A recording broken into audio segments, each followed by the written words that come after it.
Lavrov says that Russia has submitted information to the US which proves the involvement of Syrian opposition in the chemical attack in eastern Ghouta.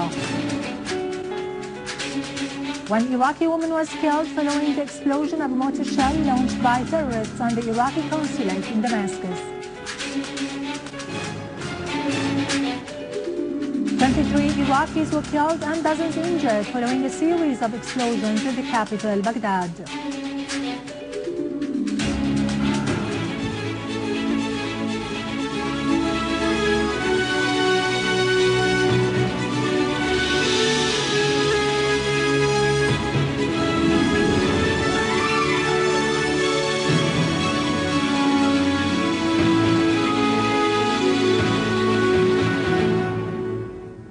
Good afternoon, ladies and gentlemen. I am Irado Krikorian from the News Center in Damascus.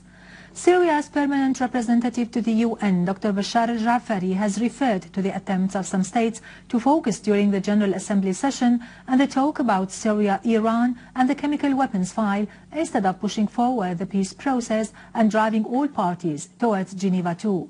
He added that those who talked about Syria did not do this out of goodwill with the intention of pushing forward the peace process. Jaafari said those states should have instead pressured the parties that opposed the convention of the Geneva Conference and refused to take part in its meetings to change their stand and call on the armed terrorist groups which work in the interest of those states to go to Geneva too. Russian Foreign Minister Sergei Lavrov has said he handed his American counterpart John Kerry, during his meeting with him in New York recently, information that confirms the Syrian opposition's involvement in the chemical attack near Damascus. In an interview with the Washington Post, Lavrov said there was very convincing evidence to the involvement of the opposition in Al-Ghouta attack.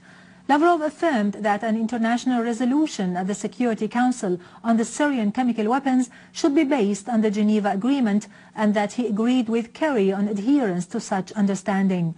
Lavrov asserted the need to hasten the convention of the Geneva II Conference, which paves the way for a political solution to the crisis in Syria. He added that the mercenaries and jihadists who come from European countries and from Russia and America and who fight within the ranks of the terrorist gangs represent a source of danger for all, including their own countries. He said the Syrians are capable of solving their country's problems and determine their own future.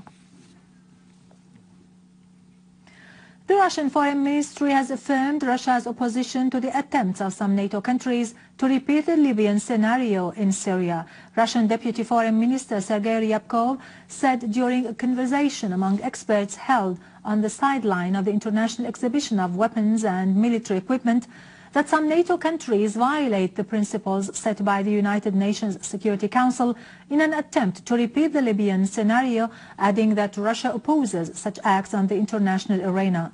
Head of the International Relations Committee at the Duma Council, Alexei Pushkov, had earlier affirmed that the double-standard policy pursued by the USA is disgusting in a world based on equal rights, which the US itself alleges to be defending.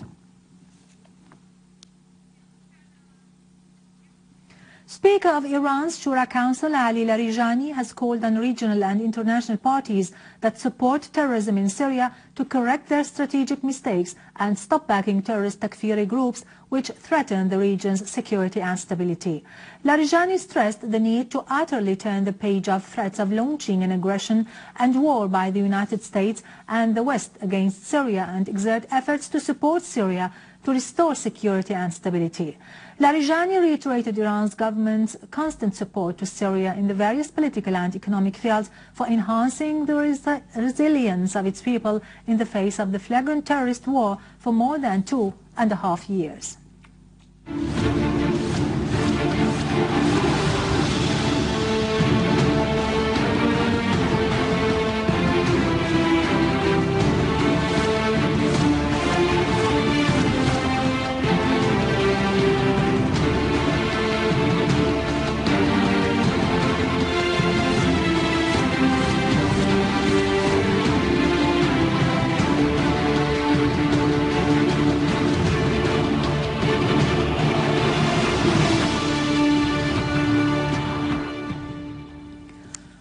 Iraqi woman was killed and others injured when a mortar shell launched by terrorists hit the consulate building in Damascus.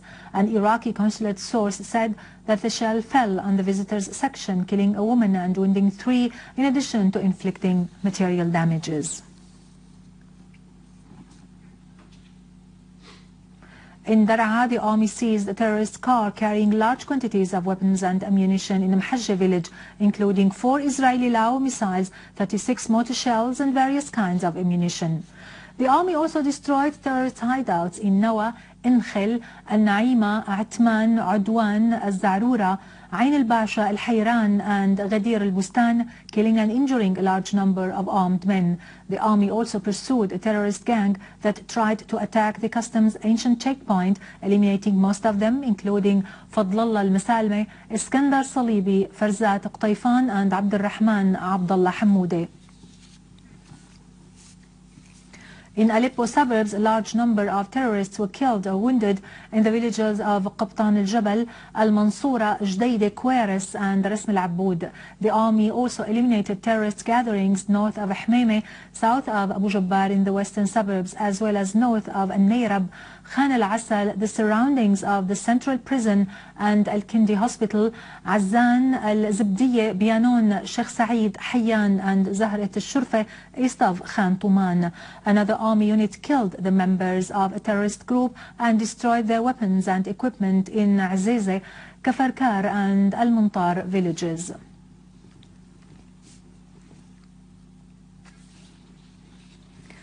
In Iraq, 23 people were killed and 46 others injured following 2 explosions in 2 crowded markets in the capital, Baghdad. Iraqi sources said that 1 explosive device was planted in a street in Ad-Dawra, south of Baghdad, killing 8 and injuring 16 others. 3 explosive devices were detonated in Sabi' al-Bur area, north of the capital, killing 14 and injuring 30 others. It is to be mentioned that 670 people were killed since the beginning of the month following series of terrorist explosions. In occupied Palestine, Israeli settlers broke into Al-Aqsa Mosque via Bab al-Maghariba in occupied Jerusalem under the protection of Israeli police. Meanwhile, Palestinian citizens confronted a group of settlers allowed by Israeli police to break into the mosque and perform their rituals inside it.